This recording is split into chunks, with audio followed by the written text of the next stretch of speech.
Thank y'all so much again for being here. My name is Lindsay Lambert. I am the program director for PowerHouse Texas, and we're so glad you could join us here today for our Energy Innovation Forum on the future of geothermal in Texas.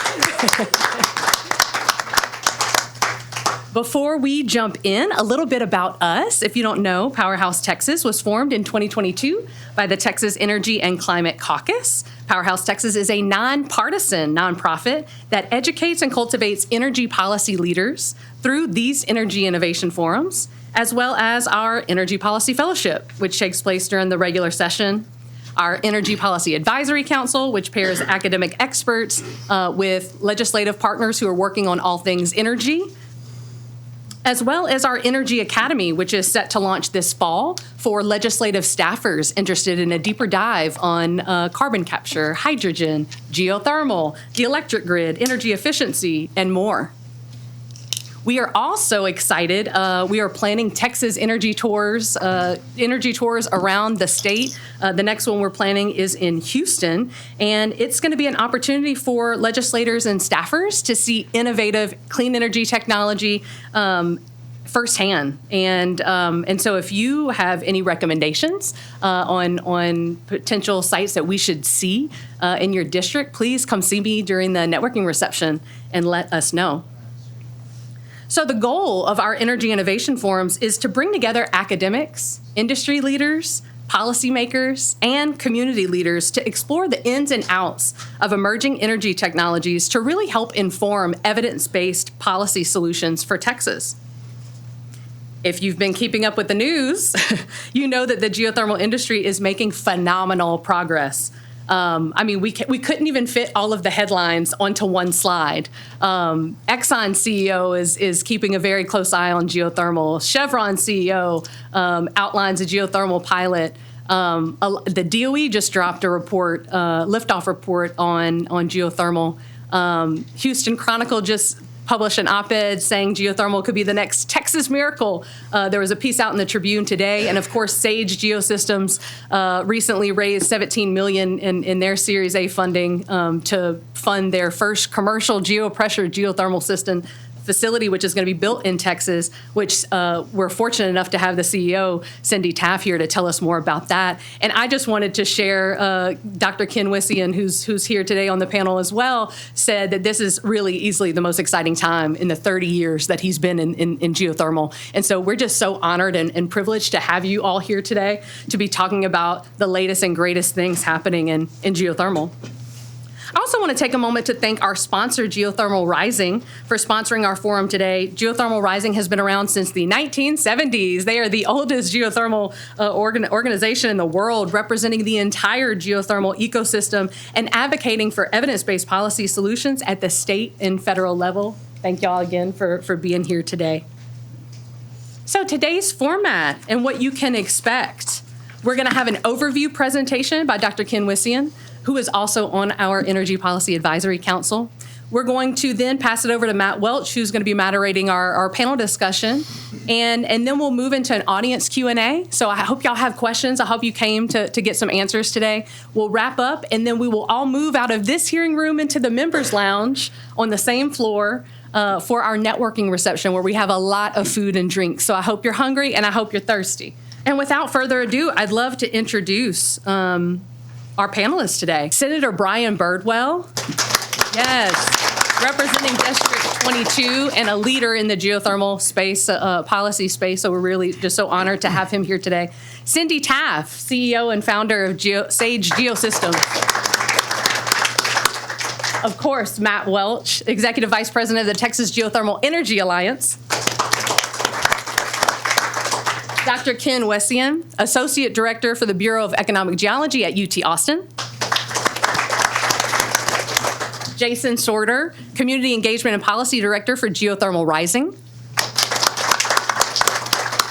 And Jennifer Bremer, Executive Director of the Texas Land and Mineral Owners Association.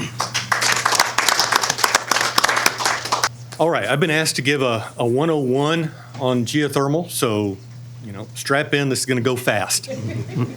Besides being at the University of Texas, I'm also a retired Major General in the Air Force. You'll see where that comes into play in geothermal in just a bit. So You know, as we stand here, 47 terawatts of heat energy are flowing out of the Earth and into space all the time. Huge amount of energy, several times our world needs in energy. But that's small compared to how much energy is locked in the upper 6 miles or 10 kilometers of the crust of the Earth. Rocks are a very good heat battery. And multiple studies have estimated that there's several thousand times our world energy needs in extractable heat in the upper 10 kilometers of the crust. That's the brass ring. That's what we're going after, an immense reservoir of energy. On definitions, geothermal systems for producing electricity break into two broad categories. The first is conventional or hydrothermal systems. That's what the world's entire base of geothermal electricity is right now. What that does is that taps a naturally occurring hot water or steam system in the ground and brings it up to the surface, runs it through a turbine, and generates electricity. That's essentially the conventional technology. What's emerging now and making things so exciting is the potential of doing geothermal anywhere. And that, as opposed to going after fluid in the ground, goes after the actual heat in the rocks and mines that heat in the rock through your own engineered system of fluid, bring that up to the surface, again, generate electricity with it. And a key aspect of all this is that geothermal is on 24/7. It has a lot of other advantages I'll get into in a little bit, but it's on all the time. It's base load. And you can design your system to be load following to an extent too. So it's an extremely resilient and robust renewable energy source. Now, some of the work, I'm speaking for us at the University of Texas, but all the major research universities in the state are doing something or another in geothermal. But I want to point out a key resource, which is this Future of Geothermal in Texas report. This is a free downloadable report that was completed last year. The Bureau authored about half of it, but there's experts from all over the state that were participating in this study. It is a massive multi-hundred-page study, but I assure you it has a really nice executive summary. Start there and see if you want to go any deeper. Just Google that title, you'll get to it, or you can get through it through UT or the Mitchell Foundation, which was a key funder of that. It's not just the engineering and the geology, but it's also the legal aspects, policy, regulation, economics, environmental aspects. So it's a very comprehensive look at the potential of geothermal in Texas. I mentioned the Department of Defense. The Department of Defense is a perfect early adopter of geothermal anywhere technology, which is in its early, essentially first phase here. But it solves key issues for a defense, which I'm happy to go into later. But about this time of last year, the Department of Defense jumped into geothermal with both feet and had the biggest call for new power plants in history with 6 bases around the country, including Joint Base San Antonio in Texas for development of geothermal power. And we actually had a study, a feasibility study completed with Sage Geosystems before that to power Ellington Field, which is on the south side of Houston, for geothermal. And then now there's a new study coming in for Fort Bliss. So 3 locations alone just in Texas where the Department of Defense is going to develop geothermal, in addition to multiple private and public ventures that are brewing right now around the state. And then we also are involved in the seismicity monitoring of the drilling activity and the creation of these, which in the test well so far has been non-existent. So up until now, you had to go where Mother Nature concentrates the resource with that natural hot water or steam system in the ground. That's the paradigm we're breaking now. Breaking that geographic restriction and enabling the ability to do geothermal power wherever you need it. And so that's what's making this the most exciting time in my 30-plus years in geothermal research. The U.S., by the way, is the world's largest producer of geothermal electricity. We produce about 3.5 gigawatts. But our grid is so large, it's only 0.4% of our grid. Some countries produce half their electricity from geothermal energy, all this being conventional, as I mentioned. So why is this happening now? Three things coming together. The most important of which is actually advances in drilling technology and related areas coming from the oil and gas industry, who have advanced the speed and therefore reduced the cost of drilling substantially over the last 10, 20 years, and it's continuing to decrease on a year-on-year basis. That's important because typically 40% or so of a geothermal project is the drilling. It's high upfront cost, very, very low backside O&M cost because you don't pay for fuel and for other reasons too. But that's one key factor, cheaper to drill nowadays. You also have ongoing advances in the technology of converting heat to power that are still advancing rapidly. And of course, you have the need to decarbonize our power system and the associated aspects of that. And all that comes together now to enable this possibility of doing geothermal where you want to. Here is an actual heat map of Texas. Don't worry about the exact scale. It happens to be 6.5 kilometers down. It's an estimate, so it's not, I wouldn't cite a project off this, but you get the general idea. Texas has hot areas, relatively hot areas, that are ripe for production right now with the technology that's coming online. As the technology continues to improve, more and more areas open up. So right now, the orange areas, clearly economical. The green areas, maybe a decade or so, but as the technology produces, technically any area becomes viable to produce geothermal power, and that enables another key aspect, which is that anywhere word in geothermal anywhere. If you need power to power your new development, a hospital, a base, drill your well right there. Eliminate the transmission distance problem. And so I look at this as a priority map. So priority, I develop the orange and yellow areas now, the green areas later, as the technology improves. There's multiple ways to go about harvesting that heat.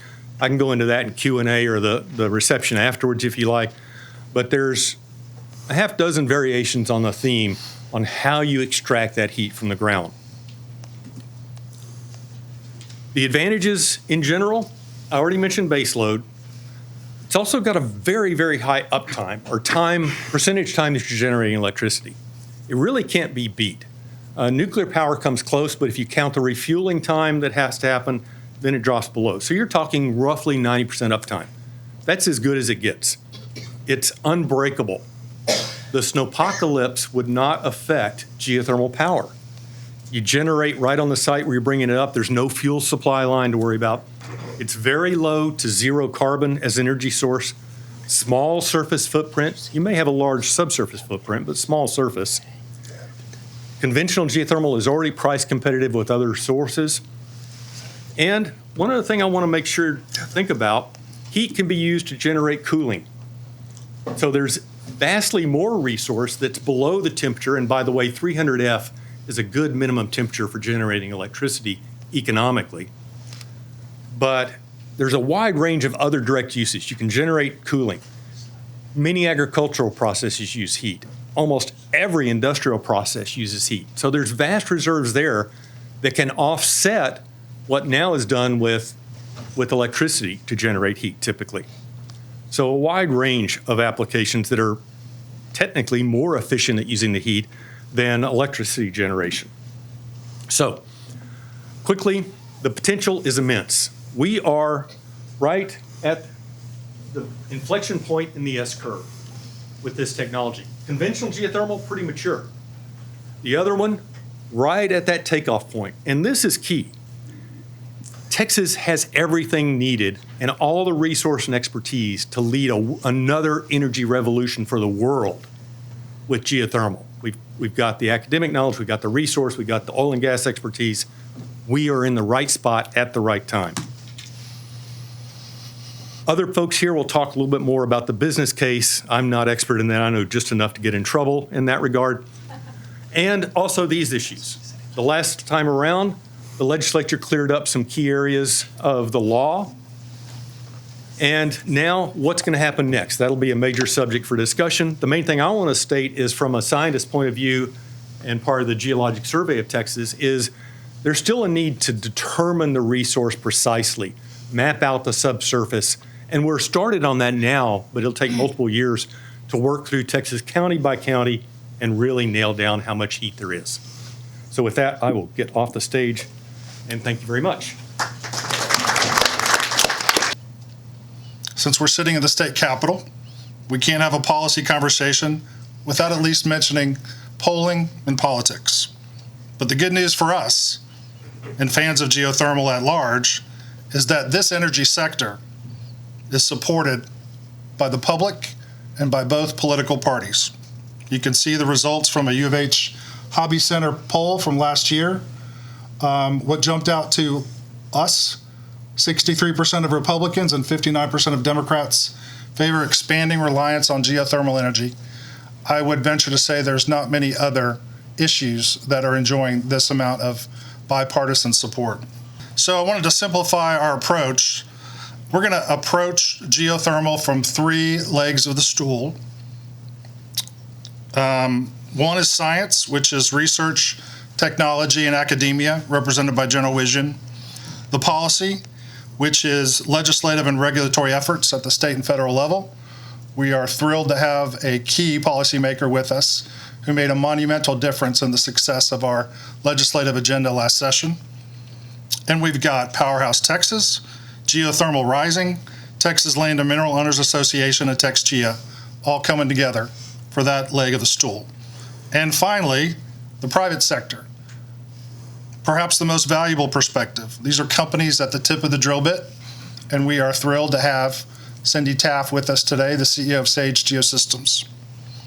But let me just take a moment to welcome Senator Birdwell and recognize that he is a champion for conservative clean energy, and we recently had the honor of bestowing him that award.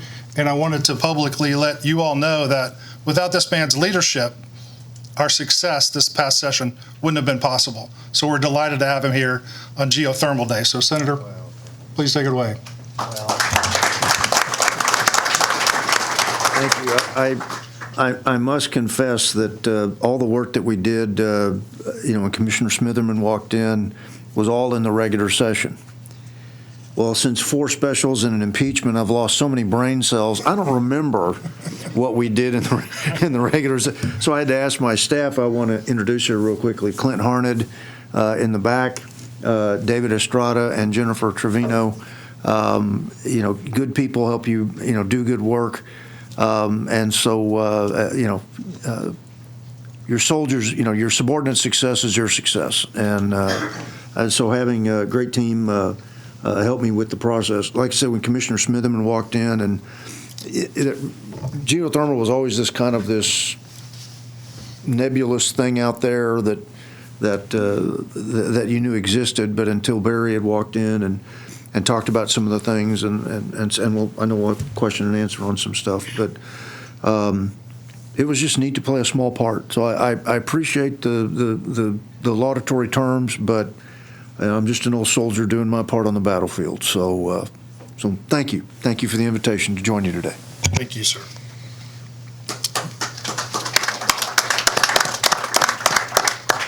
Now we're going to turn our perspective to kind of a national overview, and we've got Jason Sorter with Geothermal Rising, the National Trade Association for the geothermal industry. He's going to talk about some snapshots of projects going on around the country, and there is a lot of action at the federal level with regard to legislation hoping to unlock the potential even further. So very exciting recent developments in a bipartisan fashion at the federal level. So Jason.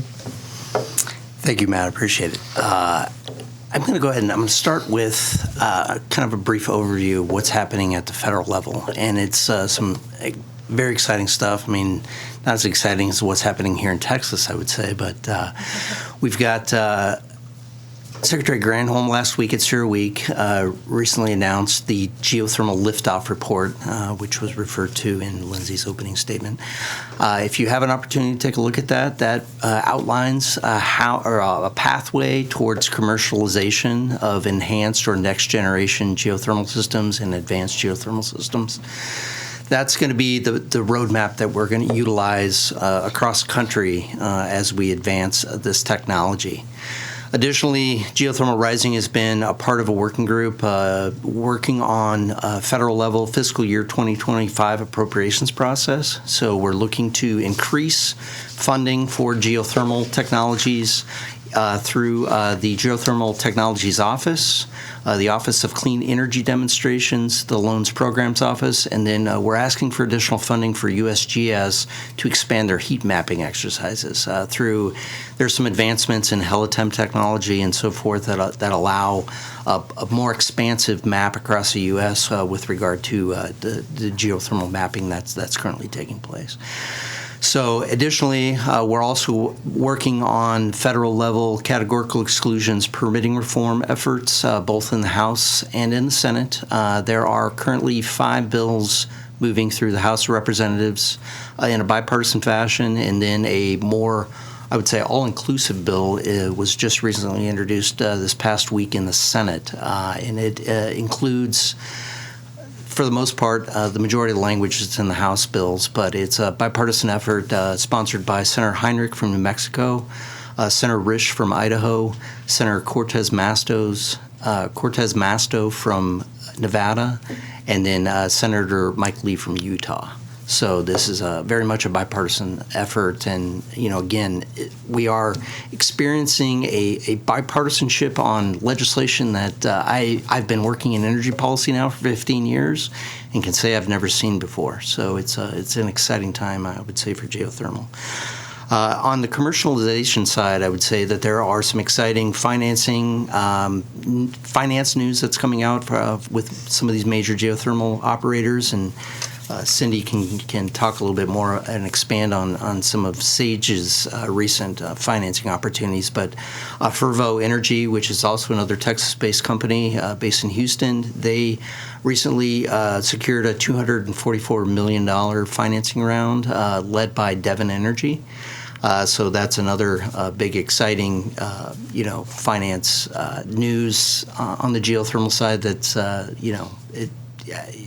I don't know what else to expand on there on the finance side, Matt, but I'm not much of a finance expert. I will say that there are also some additional geothermal bills that are moving through other states around the country, and Colorado is an example of a recent geothermal package that passed in the 2023 session. We are currently involved in deep geothermal operators rulemaking process with their oil and gas commission in Colorado. There's been some geothermal legislation that's moving through Nevada, through California, through Utah, and then we're also getting some interest in Idaho and in New Mexico as well. So exciting times for the geothermal industry. Thanks, Jason.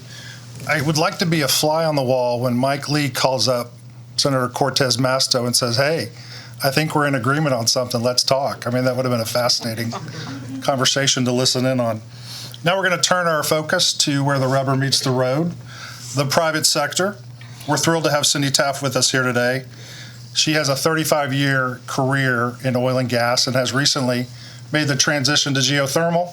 We're delighted she has. She's been telling her story a lot lately, and I think you're going to love hearing it, how she's thread the needle in both the oil and gas industry and in this new emerging technology space. So Cindy, take it away. Yeah, thank you, Matt. So good to be here. Thank you guys for coming and hearing more about geothermal. So Sage Geosystems, we're actually located in Houston. We love working in Texas. The permitting regime and all of the legislation that was passed last year makes it a great place to work. Our first commercial energy storage facility will actually be commissioned here in Texas in December of this year. We can't say the exact location because we're still going through agreements, but it'll be in the south zone of ERCOT, so south of San Antonio. It'll be a 3 megawatt energy storage facility. We'll be storing durations between 4 and 12 hours. So we're more long duration energy storage as compared to lithium ion batteries, which is kind of in the 2 to 4 hour range. So we're excited about, when I say commissioning, we'll actually be storing water and producing electrons at the end of the year. So very excited about that. Ken mentioned a couple of the Department of Defense projects that are ongoing. So a couple of them are ours. So the Ellington Field feasibility study, as Ken mentioned, we worked with the University of Texas to do a feasibility study a couple of years ago. And so now we're working with the U.S. Air Force to figure out what is the next step and what they want to do, and have actually told us that the funding's been approved, is to go back to our Starr County test well, and we're going to deepen the well, and we're going to actually turn it into a geothermal well, and probably in the time frame of 2025. So we're excited about that. And then the other DOD project that's ours is the Fort Bliss.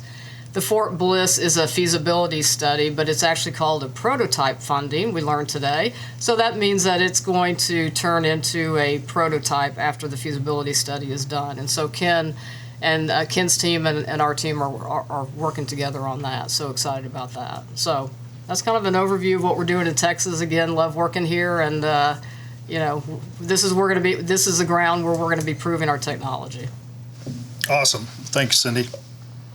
We're going to turn our focus now to new opportunities for Texas landowners. Jennifer Bremer, you and your association, the Texas Land and Minerals Association, were active in helping pass an important bill last session called Who Owns the Heat? I'm sure it has a number, but I don't know off the top of my head. Can you tell us why you all got involved, and what are the new opportunities for landowners and all of Texas? Sure. Well, thank you all for having us today. We're excited to be here and keep having these conversations about the opportunities for landowners. We actually got involved because Ben Seabury sent me an email one day, and that's really how we got started. We had seen some of the Texas Geo publications come out over the summer, and we were following, but not very closely. And so when Ben reached out, I got a deep dive into what geothermal was. And so we represent both surface and subsurface owners. Our members own one or the other, or they can own both. Texas is one of the few states with a split estate. And so that provides some unique opportunities and also some challenges for our members. One of which is being who owns the heat. You would think that surface and subsurface were fairly cut and dry, but as you'll come to find out, it's not.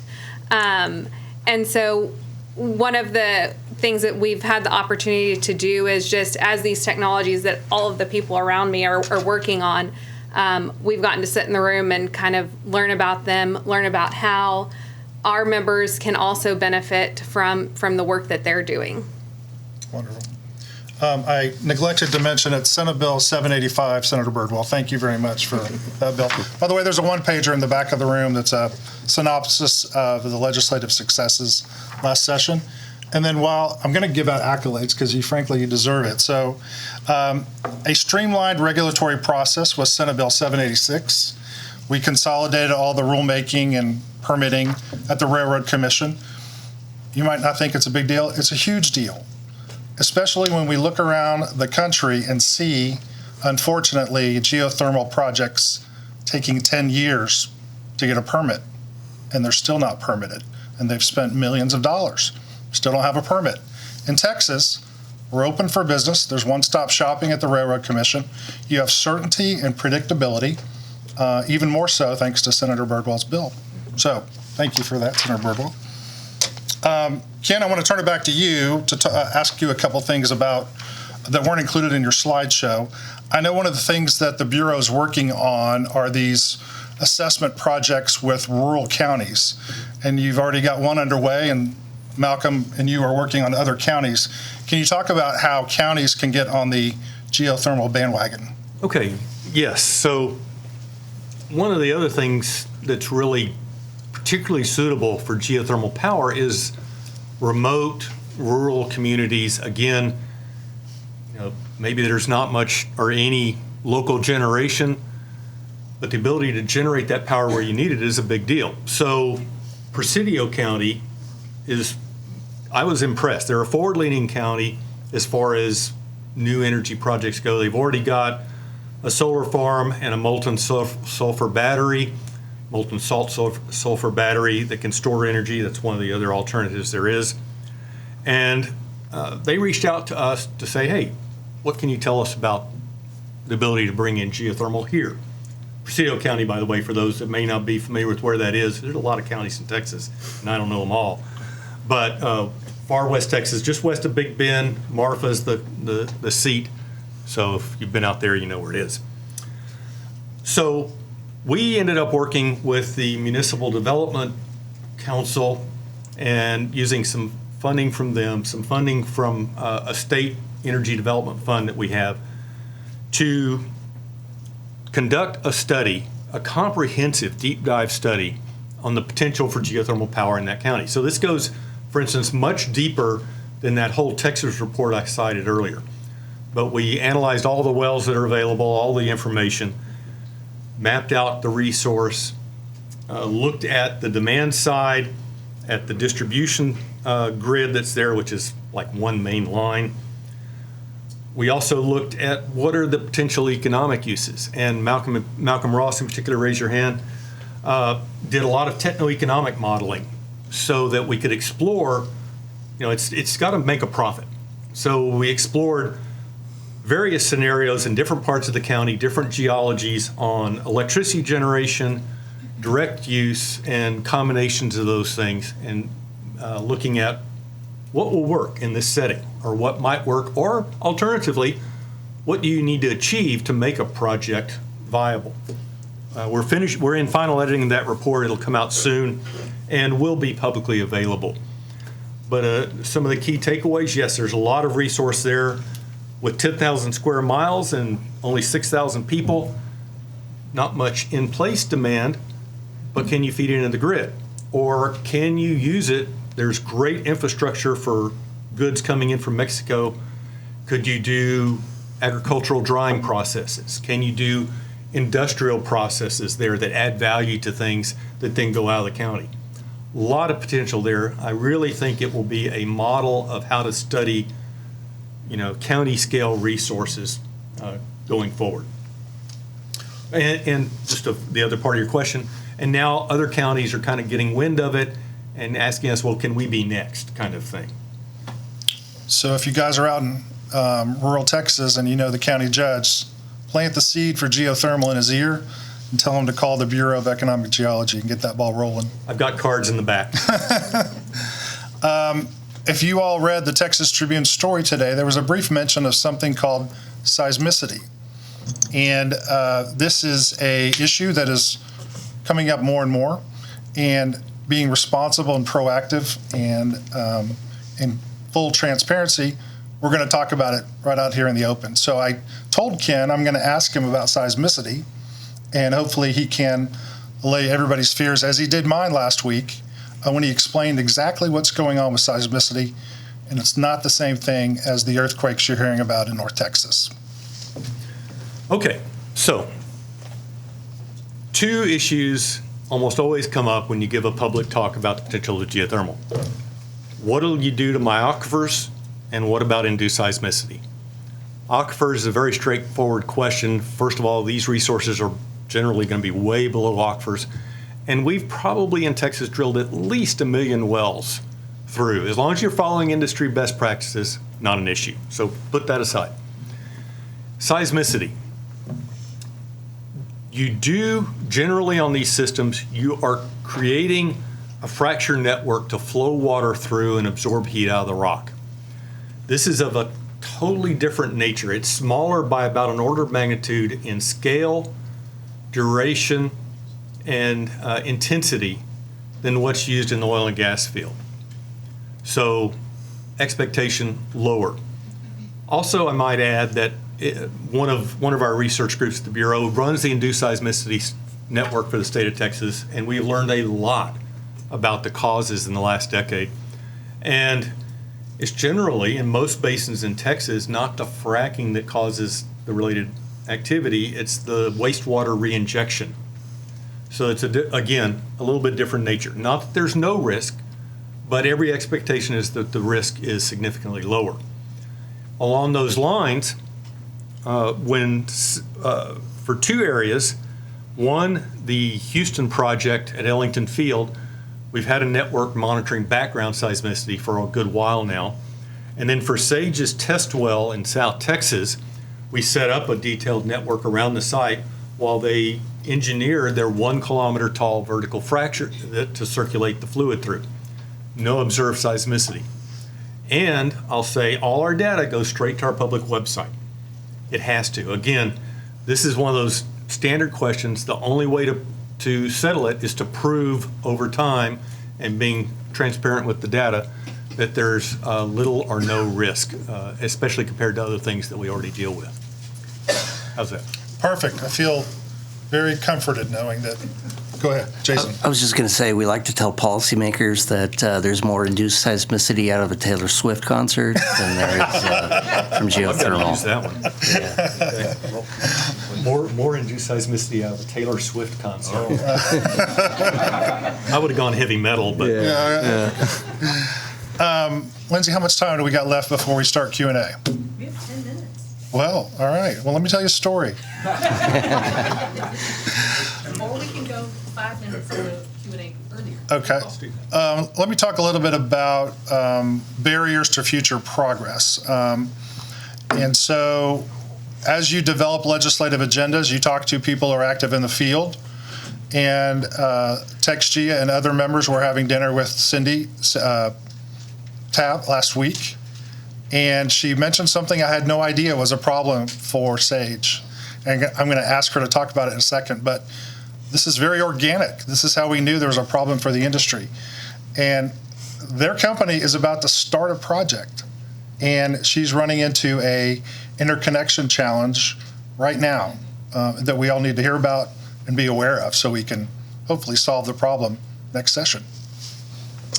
Yeah, so what we were talking about was what was TexGEA going to potentially tackle next with the Texas legislature, and so I was sharing, the fact that we are commissioning the project that we have at the end of the year, and just the timeline to get interconnected to the utility grid is just a huge challenge. So first you have to do a feasibility study, and don't get me wrong, all of the work makes sense, but when you do it in a linear fashion, you're looking at 1.5 to 2 years to get interconnected. And if you've got technology that's ready to go now, it's a bit frustrating. So 6 months to do a feasibility study, and then at the end of the feasibility study, you're identifying this long lead equipment such as transformers and meters to connect to the utility grid, which then that's another either 40 weeks or even 52 weeks for delivery. So again, 6 months plus 52 weeks, you're about 1.5 years. And with Texas, the strength of Texas is the ERCOT grid. Is Texas can solve this. If Texas is going to continue to be a leader in energy, which I'm convinced we are, if we can figure out how to streamline that process, then we can get these interconnections done quicker. We can get this newer technology onto the grid more quickly, and I think it'd be fantastic for the state of Texas. Awesome. We'll go ahead and start Q&A if you want to. Yeah, and one thing, I know we don't have much time on the panel, but our energy storage technology segue to geothermal. So it's not like the technology that we use for energy storage is actually going to be demonstrating about 80% of what we need to do for geothermal. Our first geothermal installation will be likely in 2025, jointly with the U.S. Air Force, and that'll be in Starr County. The size of that, roughly? We're still working on it. The Air Force is wanting to move more quickly rather than worrying about the capacity. So we're looking at right now the power plant equipment. If we get a full-size 3 or 4 megawatt organic Rankine cycle power plant, we're probably looking at 1.5 years delivery. If we get an off-the-shelf 300 kilowatt organic Rankine cycle facility, then we can get that more quickly. So we're still talking to the Air Force, but we're likely going to go that route because they just want to be able to demonstrate electricity generation versus the size of the generation. And let me just add, I didn't cover it in my bit, but Earth is a great energy storage medium. And as SAGE has proven in their test well, you can get a good 80% or better energy back out that you put in, which is not bad for a battery. But in particular, it can scale up fast because at the height of the shale frac boom, we were drilling 15,000 wells a year here in Texas. The ability to scale up either production or energy storage is huge. That can then be used in turn for a wide variety of sources, for dealing with storms or such, but also leveling out wind and solar so that they're not so intermittent. So there's a lot of potential use there for something that's coming up very fast, if not passing direct electricity production in interest. And just to add to that, we're working with a large oil company in the Middle East, and they asked us to do a blended levelized cost of storage. So we were working on that over the weekend.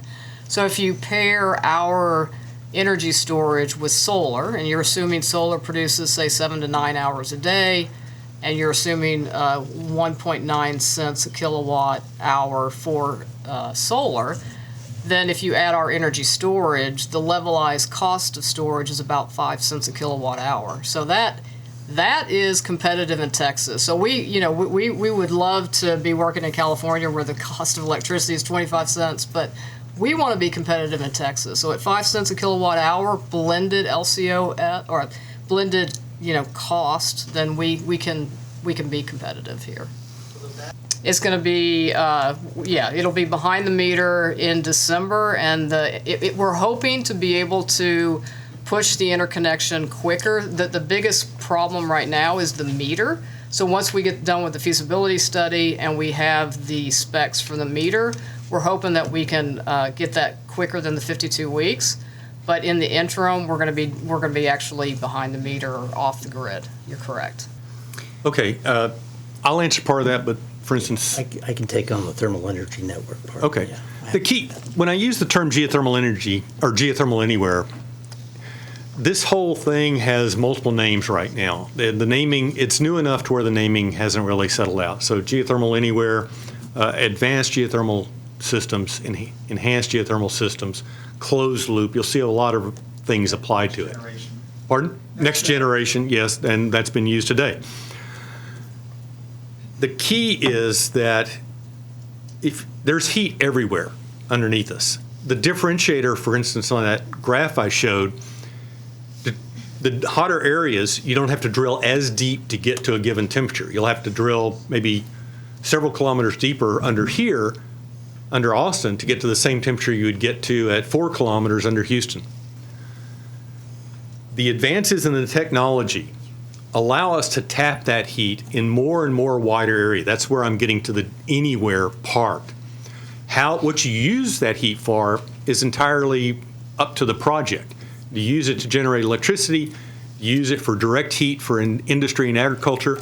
Or, by the way, do you stage it? You run it through a turbine, generate electricity, then use the waste heat as direct use. There's all kinds of variations on this. But the key is that the technology has advanced substantially over the past few decades to where just in the last few years, the light bulb came on in a lot of people's heads that, oh, yeah, all this stuff we've been doing only in California, Nevada, and Oregon, for instance, we can now do potentially anywhere at a competitive price.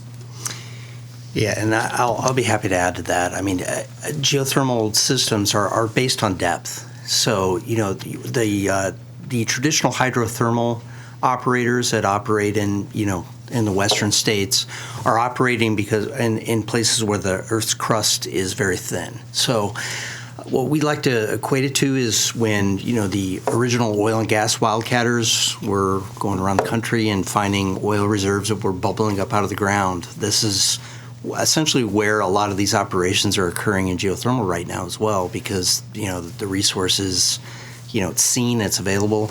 But the deeper you get and the deeper these geothermal operations get, it allows us to expand these operations around the country and around the world. I mean, there are a number of countries that are expanding their geothermal operations, including Turkey and Taiwan. There's places in Indonesia, Japan. New Zealand is another example of this as well. Now, when you're talking about low or thin geothermal networks, so to speak, these are thermal energy networks. These are used across the country right now to heat and cool large buildings and large system operations. So we were recently, Geothermal Rising held a conference in Rochester, Minnesota, where the Mayo Clinic is based, and the Mayo Clinic itself is powered or heated and cooled by a thermal energy network system. There are a number of university systems and hospital systems around the United States that also utilize this technology, and then it has the ability even for homeowners to utilize this system as well and build heat pumps that utilize the earth to heat and cool. So you're pushing the heat source into the earth rather than it being just pushed outside your doorstep, so to speak. And I would just also add that the beauty of residential geothermal is that you get to bring public opinion support along with the progress on this issue. It's not just about building geothermal power plants at utility scale. Every single resident has the potential to take advantage of this. Case in point, Whisper Valley across the highway on I-35. And it's a great development. I think there are about 3,000 homes. So clearly they're onto something and they're wanting to do more developments. And then next week, we will see a major announcement in an urban setting right here in Austin, Texas. A private company has partnered intellectually with some folks at the University of Texas to power a residential, retail, and light industrial facility that we will all have very familiar working knowledge of. I wish I could tell you, but I don't want to steal their thunder. Well, look for the page, look for the story next week. And just to clarify one more thing. So when we're talking about like ground return heat pumps and stuff, basically that's the small end of the spectrum, and then the large scale end of that is Sage's energy storage. So it's all those are matters of putting energy in and out as opposed to just producing energy. So it's a variation on a theme there. Yes, sir. I'm not sure that there's something that surprised me.